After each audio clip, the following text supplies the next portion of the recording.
भारत में देवता है, भारत में ऐसे ऐसे ऋषि मुनि है, और भारत में सप्त चिरंजीवी है, अश्वत्थामा और बलि, जो स्वर्ग मर्त्य पाताल को विजय किया था। ऐसे योद्धा भी है, इसको भी पाकिस्तान को कैलकुलेशन में लेना चाहिए। ऋषि मुनि जिनका एक एक श्राप से एक एक ब्रह्मांड नष्ट हो जाएगा, वैसे ऋषि मुनि भी कई युग से हिमालय में तपस्या में है, और ये सब एक्टिवेशन हो जाएंगे। जो स्थानु है तपस्या में, वो जागृत होकर विनाश कार्य करेंगे। भारत के लिए जासूसी काम नहीं होगा। एक दिन कल की भगवान सारे जासूसी सिस्टम सैटेलाइट को नष्ट कर देंगे, तो क्या करेंगे? ना चाइना क्या करेगा, ना पाकिस्तान क्या करेगा, ना अमेरिका क्या करेगा, उनका बड़ा भाई। हमारा सामरिक मंत्री हो और सामरिक विभाग में जो मुख्य पदवी पर, वो एक बड़े बड़े योद्धा है। वो ऐसे साधारण लोग नहीं है, वो पहले से महाभारत युद्ध करके आए। देखो, मैं पहले से बताया, भारत देवभूमि है, भारत में भगवान है, भारत में देवता है, भारत में ऐसे ऐसे ऋषि मुनि है, और भारत में सप्त चिरंजीवी है, अश्वत्थामा और बलि, जो स्वर्ग मर्त्य पाताल को विजय किया था। ऐसे योद्धा भी है, इसको भी पाकिस्तान को कैलकुलेशन में लेना चाहिए, इसको अमेरिका को भी कैलकुलेशन में लेना चाहिए। उन्हीं लोगों के लिए बताता हूँ, वो भी कैलकुलेशन करें। इस देश में ऐसे योद्धा है जो, ये तो चंद्रलोक तो गए, ये मर्त्य लोक पर रह के ये ब्रह्मांड में स्वर्गलोक तक, यानी सूर्यलोक से आगे, ये तो सूर्य तक कभी नहीं जा पाएंगे हमारी वैज्ञानिक लोग, पर उससे कहीं लाखों मिलियंस किलोमीटर आगे जो स्वर्गलोक, उसको विजय किया करने वाले योद्धा अभी भारत में है, वो जीवित है। तो वो अगर लड़ाई करेंगे तो हालत क्या होगा? तो इसीलिए मनमानी ना करें, विचार ना करें, विचार अपना रक्षा का करें, अपना सुरक्षा का करें। तो पाकिस्तान हो, चाइना हो, अमेरिका हो, अगर हिंदी भाषा को समझते हैं, मैं उनका कल्याण चाहता हूँ। मैं किसी का कल्याण नहीं चाहता हूँ, ऐसा नहीं है। मैं सब मानव का कल्याण, मेरा पास जाति भेद धर्म नहीं है।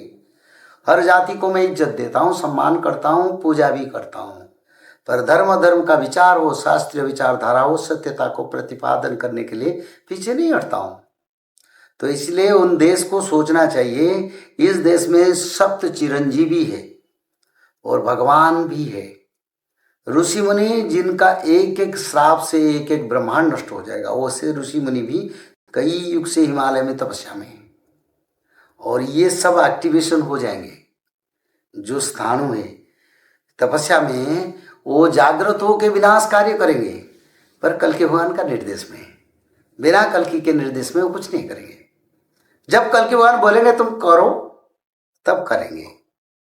तो इसीलिए अमेरिका जासूसी जो कर रहा है, आत्मघाती कार्य है। अपने नागरिकों का बढ़ाव करे, अपने नागरिकों का सुरक्षा करे, अपने नागरिकों को आधुनिक तकनीकी, आधुनिक टेक्नोलॉजी, आधुनिक एग्रीकल्चर के माध्यम में महंगाई कमाए। वो काम ना करके इसके पीछे भाग गया। उनका मकसद इतिहास में कभी संपूर्ण नहीं हुआ, ना आगे होगा, क्योंकि जिसको भगवान जैसे बनाया वो ऐसे रहेगा। तो इसीलिए मैं भी चाहता हूँ पाकिस्तान के सारे नागरिकों का कल्याण हो, चाइना के सारे नागरिकों का कल्याण हो, अमेरिका का कल्याण हो, पर उनके जो मुख्य लोग रहते हैं वो लोग गलत दिशा से चलते हैं।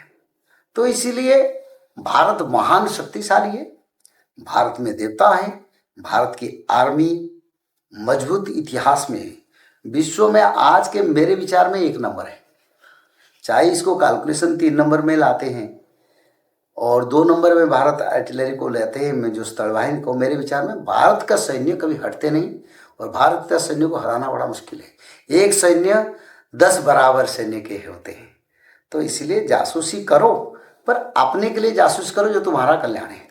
भारत के लिए जासूसी काम नहीं होगा। एक दिन कल की भगवान सारे जासूसी सिस्टम सैटेलाइट को नष्ट कर देंगे, तो क्या करेंगे? ना चाइना क्या करेगा, ना पाकिस्तान क्या करेगा, ना अमेरिका क्या करेगा, उनका बड़ा भाई, कुछ नहीं कर पाएंगे। और कल की भगवान सैटेलाइट नष्ट कर देंगे, ये लिखा है शास्त्र में। जब सैटेलाइट बंद हो जाएगा, क्योंकि पिछले जो सिंदूर वार हुआ था, सिंदूरवान, उसमें उनका सैटेलाइट काम नहीं किया, जिस कारण उनका दिशाहीन से मिसाइल सब इधर उधर आए, कई मिसाइल एक्सप्लोजन नहीं हुआ, तो ये कल के भगवान का जो प्रभाव थोड़ा आया था मेरे विचार में, और आगे संपूर्ण नष्ट कर देंगे तो क्या ही वार करेंगे। और भारत के सैटेलाइट को भगवान इतना शक्तिशाली बना देंगे, पूरा पिन पॉइंट टारगेट करेगा। ये भी सोचना चाहिए पाकिस्तान को, चाइना को, अमेरिका को। तो इसलिए भविष्य शास्त्र कहता है आगे विनाश का लीला का नेतृत्व भगवान कल की लेंगे, और सबका भगवान वो है, सबका कल्याण के लिए आए हैं।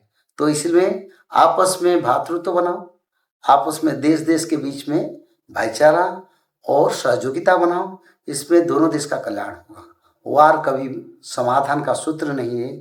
इसलिए बुद्ध देव ने अहिंसा धर्म को प्रचार किया था, और सिर्फ भारत में प्रचार नहीं किए थे, वो भगवान थे। और उन्होंने इंडोनेशिया, थाईलैंड, जापान, पाकिस्तान भी, और जैसे चाइना और नेपाल, सभी देश में प्रचार किए थे। तो आए थे तो भारत में प्रचार करने वाले थे, तो अलग देश में क्यों गए ना। भगवान चाहते हैं सबका कल्याण, कल की भी भगवान चाहते हैं सबका कल्याण। कल की किसी का विरोधी नहीं है, किसी देश का, पर अधर्म का विरोधी है, पाप का विरोधी है। इसलिए अहंकार छोड़ो, अधर्म छोड़ो, बुद्धदेव की नीति को आचरण और कर्म में परिवर्तन करो।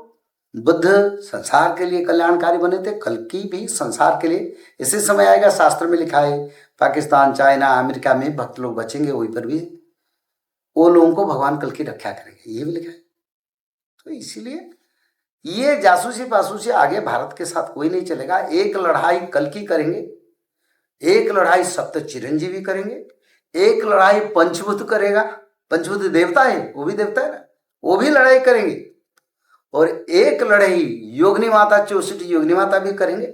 और एक लड़ाई उनके सैन्य वाहिनी के साथ हमारा लड़ाई होगा। हमारा पाला बहुत भारी है। हमारा 6 राउंड का वार जब उनके ऊपर दबाव डालेगा, वो 1 राउंड का वार करेंगे। तो विजय तो भारत के साथ है। जी पंडित जी, तो आपने अभी बताया कि ऑपरेशन सिंदूर हुआ था और उसमें पाकिस्तान की कुछ सैटेलाइट्स काम करना बंद कर दी थी।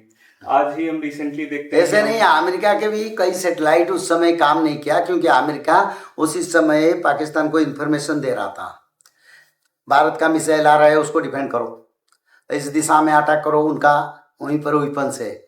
पर उस समय अमेरिका ने सही इन्फॉर्मेशन नहीं दे पाया, इनका सैटेलाइट भी काम नहीं किया। देखो, हमारी भारत में हमारा सामरिक मंत्री हो और सामरिक विभाग में जो मुख्य पदवी पर, वो एक बड़े बड़े योद्धा है। वो ऐसे साधारण लोग नहीं है, वो पहले से महाभारत युद्ध करके आए। तो इस समय उनका छोटा युद्ध के लिए उनका क्या भय। तो इसलिए योद्धा का विचारधारा उनका पास है।